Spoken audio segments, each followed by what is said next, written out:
Hello friends, welcome to product Vyapar channel. आज हम देखने वाले हैं कि इलेक्ट्रॉनिक वोटिंग क्या होता है, हमें क्यों करना चाहिए एज शेयर होल्डर्स, और हम ये चीज़ कैसे कर सकते हैं। तो इलेक्ट्रॉनिक वोटिंग क्या है? तो हर कंपनी में ऐसे बहुत सारे डिसीजन होते हैं। जो भी पब्लिकली लिस्टेड कंपनी होती है, बहुत सारे डिसीजन होते हैं जो बोर्ड को लेने पड़ते हैं। और अगर ये पब्लिकली लिस्टेड कंपनी है तो ये डिसीजन शेयर होल्डर्स, इस डिसीजन में शेयर होल्डर्स का भी योगदान होता है। तो फॉर एग्ज़ाम्पल, अगर मेरे पास मान लीजिए कोई एक्स शेयर के 10 शेयर्स है, तो मैं अपने वो 10 शेयर्स का पावर यूज़ करके कोई भी डिसीजन लेने के लिए मैं यूज़ कर सकता हूँ।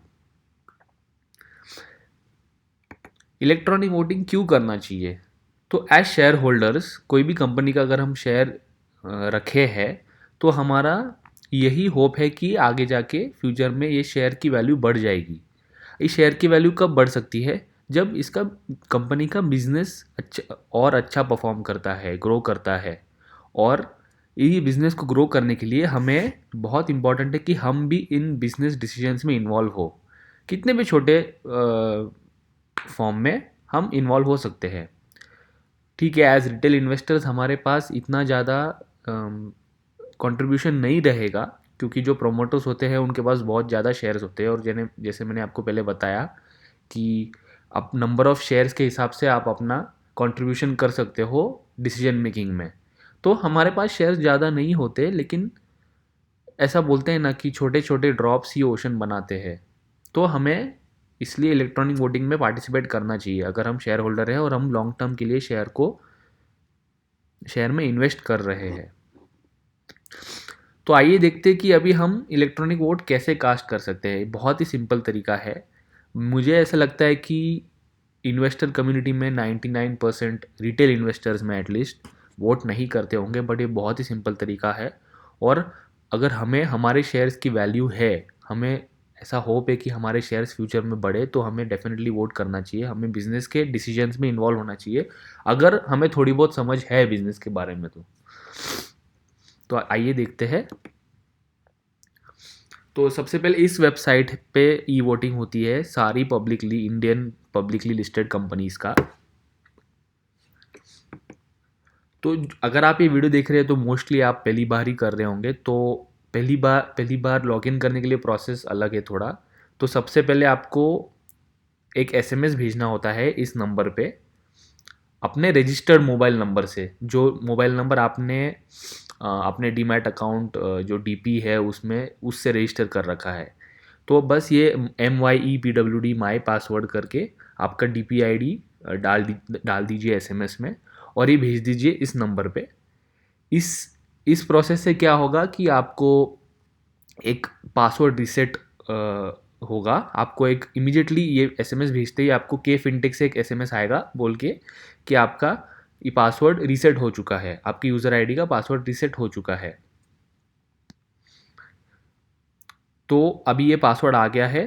तो नेक्स्ट क्या करना है, हमें evoting.fintech.com पे जाके अपना यूज़र आईडी वही है जो हमने पिछले एसएमएस में डाला था, अपना DP ID और क्लाइंट आईडी या फिर फोलियो नंबर, और पासवर्ड वो है जो हमें एसएमएस में आया। और ये सिक्योरिटी कोड एंटर करके हम लॉगिन कर सकते हैं। तो जब हम पहली बार लॉगिन करते हैं तो एक पासवर्ड रीसेट स्क्रीन आता है, क्योंकि ये जो पासवर्ड हमने बनाया था ये सबसे पहली बार हमें के फिनटेक से आया था। तो हमें एक हमारा खुद का एक पासवर्ड सेट करना होता है। तो एक पासवर्ड रीसेट स्क्रीन आ जाएगा, आप पासवर्ड रीसेट कर दीजिएगा। एंड पासवर्ड रीसेट करने के बाद दोबारा लॉगिन करने के बाद हमें कुछ ऐसा दिखेगा स्क्रीन। तो अभी मान लीजिए, अभी मेरे पास मान लीजिए है बहुत सारे कंपनी के शेयर्स है, लेकिन अभी पीवीआर का एक इवेंट चल रहा है। मतलब पीवीआर को बेसिकली एक बिजनेस डिसीजन लेना था, और इसलिए उन्होंने एक अराउंड 1 मंथ के लिए एक वोटिंग इवेंट ओपन किया है to take in votes share holder से। तो अभी मैं ऊपर इवेंट सिलेक्ट करके पीवीआर पे क्लिक करके सबमिट कर देता हूँ, तो ऐसा एक स्क्रीन खुल जाएगा। तो इसमें आपको सब दिख जाएगा कि आपका नाम, आप कितने शेयर्स होल्ड करते हो पीवीआर में, इवेंट नंबर, रेजोल्यूशन डॉक्यूमेंट ये बहुत इंपॉर्टेंट चीज़ है। रेजोल्यूशन डॉक्यूमेंट, तो यहाँ पे आप देख सकते हो कि रेजोल्यूशन ये है कि अप्रूवल फॉर रेजिंग फंड्स, ये एक समराइज करके दे रखा है। बट हमें अगर जानना है कि रीज़न क्या है, पीवीआर क्यों फंड्स रेज करना चाहता है, जैसे इस इवेंट के लिए पर्टिकुलरली पीवीआर इसलिए फंड्स रेज कर रहा है क्योंकि उसको अपने बैलेंस शीट से डेट निकालना है। और वो कैसे रेस करेगा, क्यूआईपी से करेगा, एनसीडी यानी कि नॉन कन्वर्टेबल बॉन्ड से रेस करेगा, या फिर कन्वर्टेबल बॉन्ड से रेस करेगा, या फिर इक्विटी इशू करेगा, ये सब इस डॉक्यूमेंट में दे रखा होगा। तो अगर आप रेजोल्यूशन डॉक्यूमेंट के पे डाउनलोड लिंक पे क्लिक करेंगे तो ये एक डाउनलोड लिंक खुल जाएगा, पीडीएफ खुल जाएगा। इसमें सब अच्छे से दे रखा है आपको, जो भी आपको चाहिए बिजनेस के बारे में पढ़ने के लिए, उस डिसीजन मेकिंग मतलब आपको क्या डिसीजन लेना है उसके बारे में पढ़ने के लिए, तो उसमें सब दे रखा है। और मैं इससे ही पढ़ के आपको बोल रहा था कि ये क्या है डिसीजन, क्या लेना है हमें, फॉर या अगेंस्ट लेना चाहिए, रेजोल्यूशन क्या है पीवीआर का। तो ये डॉक्यूमेंट पढ़ के अपना बेस्ट एक ये यूज़ करके कि हमें मतलब क्या करना चाहिए, शुड आई वोट फॉर या हमें शुड आई वोट अगेंस्ट। तो मेरे केस में मुझे ऐसा लगता है कि अगर पीवीआर फंड्स रेज कर रहा है, और आपको तो पता है अभी कोविड चल रहा है, तो पीवीआर को बहुत फंड्स की ज़रूरत है, पूरा बिजनेस बंद था इतने दिनों तक, और अगर ये डेट निकाल रहे बैलेंस शीट से तो ये कंपनी के लिए बहुत अच्छी चीज़ है। तो फिर जैसे मैंने अभी मेरे पास 5 शेयर है पीवीआर के, तो मैंने फॉर में 5 शेयर डाल दिए। आप या तो फॉर या तो अगेंस्ट वोट कर सकते हो, या फिर आप फॉर को कर सकते हो। जो डिफ़ॉल्ट ऑप्शन है, जो ज़्यादातर लोग अगर वोट नहीं करते तो एब्सटेन हो जाते हैं। बट आपको अगर डिसाइड नहीं कर पा रहे हो तो आप एब्सटेन क्लिक करके आप सबमिट कर सकते हो। बट मैंने फॉर वोट कर दिया है मेरे 5 शेयर यूज़ करके। तो जिसके जितने ज़्यादा शेयर हो गए उसका उतना ज़्यादा वेटेज होगा उस डिसीजन मेकिंग में। तो जो प्रोमोटर्स होते हैं उनके पास लाखों करोड़ों शेयर्स होते हैं, वो अपना यूज़ करके ऐसा रेजोल्यूशन पे डिसाइड करते हैं। और हम भी स्मॉल रिटेल इन्वेस्टर्स, हम भी अपना अपना वोट दे सकते हैं। तो यही इतना ही था वीडियो दोस्तों। होपफुली आपको अच्छा लगा हो।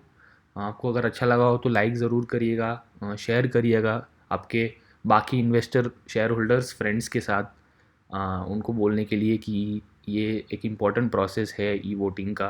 और हमें अगर हमारे करंटली होल्ड हेल्ड शेयर्स की वैल्यू है तो हमें डेफिनेटली ई वोट करना चाहिए, बिजनेस की मदद करनी चाहिए by making the right decisions. और अगर आपको ऐसे वीडियोस अच्छे लगते हैं तो ज़रूर हमारे चैनल पे सब्सक्राइब करिएगा। Thank you, have a nice day.